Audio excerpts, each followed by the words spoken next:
வெள்ளிக்கிழமை எப்பயுமே நாளைக்கு வந்தால் அதே ரேட்டு தான் போகும். வெள்ளிக்கிழமை மீன் கிடையாது, நல்லா அதிகமாக மீன் இருக்காது. மீன் இறங்க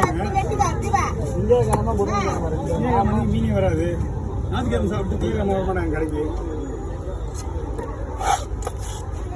ஏன் அப்படி கடை காயாக இருக்கும், மீன் அவ்வளோ வராது.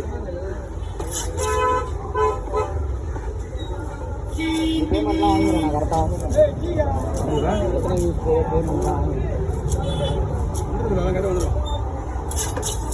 எவ்வளோ வருது? 5 மில்லியன் போனால் கேட்கக்கூடாத கேள்வி கேட்குறீங்களா? கேட்கக்கூடாது யூடியூப் கேட்கக்கூடாத கேள்வி வந்துடா.